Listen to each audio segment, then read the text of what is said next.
Hello friends, welcome to Radhakrishna রন্ধনশালা। আজকের আমাদের স্পেশাল মেনু হচ্ছে লালন টিকা মাছের তন্দুরি। রেসিপিটা খুবই ইউনিক। বন্ধুরা, রেসিপিটা ফলো করুন, আশা করি আপনাদের সবাইকার খুব ভালো লাগবে। সো ফ্রেন্ডস, এবার রেসিপিটা স্টার্ট করা যাক। প্রথমেই নিয়ে নেব পরিমাণ মতন কিছুটা টক দই, যতটুকু দরকার পড়বে আপনারা ততটুকুই নেবেন। তারপর নিয়ে নেব কিছুটা হলুদ গুঁড়ো, জিরে গুঁড়ো পরিমাণ মতন, সাথে নিয়ে নেব বন্ধুরা কিছুটা পরিমাণ মতন লঙ্কার গুঁড়ো পাউডার।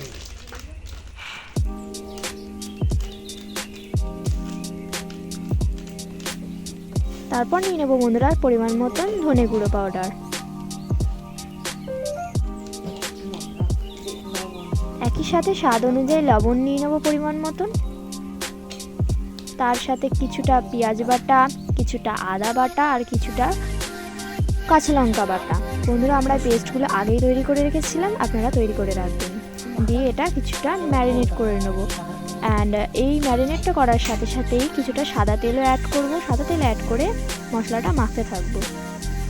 বন্ধুরা, আমাদের একটা তন্দুরি মশলা কেনা হয়েছিল, সেই মশলাটা প্রথমে দিতে ভুল হয়ে গেছিলো, বাট ওটা প্রথমেই দিয়ে দেওয়া উচিত ছিল, দিয়ে ম্যারিনেট করা উচিত ছিল। বাট আমরা মশলাটা যখন পরে দিয়েছিলাম, পরে দিয়ে আমরা ম্যারিনেট করে নিয়েছিলাম।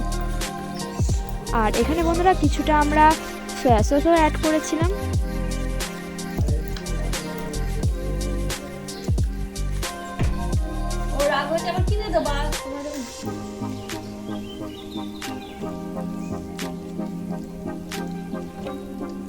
বন্ধুরা, মশলাটা কিন্তু ভালো মতন মাখতে হবে, না মাখলে ভালো মতন হবে না।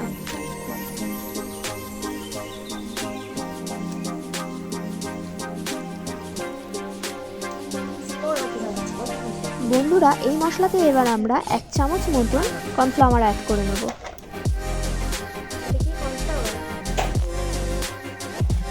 ফাইনালি বন্ধুরা, একে একে এবার মাছগুলো নিয়ে ভালো মতন মশলার মধ্যে মাখিয়ে নেব।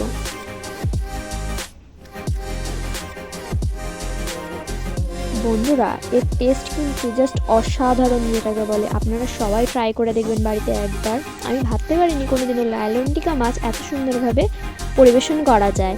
আমি কখনো মাছ খাই না, আমি মাছ খেতে খুব একটা পছন্দ করি না, বাট এই মাছের যে তন্দুরিটা ছিল না, জাস্ট ওয়াও লাগছিল। আর ফ্রেন্ডস, আমি সবশেষে মাছের সাথে খাওয়ার জন্য সস, যেটা আমাদের হোমমেড ছিল, সেটার রেসিপি শেয়ার করবো আপনাদের সাথে। ভিডিওটা পুরো শেষ অবধি দেখবেন। আশা করছি বন্ধুরা আপনাদের সকলের খুবই ভালো লাগবে এই রেসিপিটা। বন্ধুরা, এই মাছটা ম্যারিনেট করা হয়ে যাওয়ার পর কিন্তু 4-5 ঘন্টা ম্যাক্সিমাম আমরা রেখেছিলাম। আপনারা চাইলে 1 ঘন্টাও রাখতে পারেন, কোনো অসুবিধা নেই। সো ফ্রেন্ডস, আপনাদের বলেছিলাম যে আমরা তন্দুরি মশলাটা সবশেষে অ্যাড করেছিলাম, বিকজ মশলাটা আমরা খুঁজে পাচ্ছিলাম না কোথায় ছিল। এই যে মশলাটা এখন অ্যাড করে নেব। নিয়ে আমরা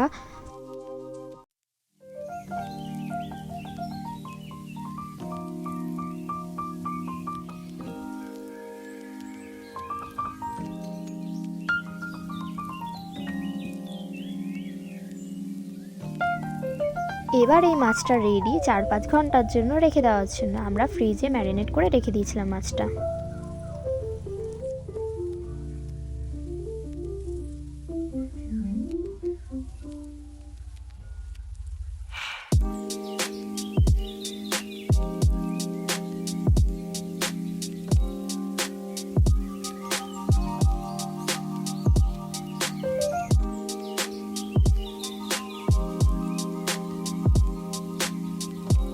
ফ্রেন্ডস, ফাইনালি মাছটা ভাজবার টাইম হয়ে গেছে। সো আমরা প্রথমে একটা ছোট্ট তাওয়াতে ভাজার জন্য, তাওয়াতে মাছটা ঠিক একটা ভেজে ওঠা হয়নি। সো আমরা তাওয়া থেকে মাছটা কড়াইতে দিয়ে, কড়াইতে হালকা ফুলকা এদিক ওদিক করে ভেজে নিয়েছিলাম। বন্ধুরা, একটা কথা অবশ্যই মাথায় রাখবেন, আঁচ যেন সবসময় অল্প হয়। বেশি আঁচ দিয়ে ভাজলে মাছগুলো পুড়ে যাওয়ার সম্ভাবনা থাকে, বিকজ এতে অনেক মশলা থাকে গায়ে। ফাইনালি বন্ধুরা, আমি আর কন্ট্রোল করতে না পেরে প্রথমেই একটা মাছ ট্রাই করে দেখে নিলাম। সো মাছটা খুবই টেস্টি ছিল খেতে। আপনারা সবাই বাড়িতে ট্রাই করে অবশ্যই জানাবেন যে রেসিপিটা কেমন হয়েছে খেতে। আর ফ্রেন্ডস, আমি বলে দিই, হোমমেড যে টমেটো সসের রেসিপিটা, এটা হচ্ছে আসলে আমরা 4টে টমেটো নিয়েছিলাম। টমেটোটা নিয়ে প্রথমে সিদ্ধ করে নিয়েছিলাম কাঁচা লঙ্কা দিয়ে, রসুন দিয়ে। তারপর ওটা একসাথে পেস্ট করে নিয়েছিলাম, সামান্য একটু জল দিয়েছিলাম। পেস্ট করে নেওয়ার পর টমেটো পেস্টটা বন্ধুরা একটা গরম প্যানের মধ্যে ঢেলে ফার্স্টে কিছুক্ষণ একটু নাড়িয়ে চাড়িয়ে নেবো। তারপর তাতে করে আমরা ভিনিগার কিছুটা লবণ কিছুটা স্বাদ মতন সার্ভ করে দেবো।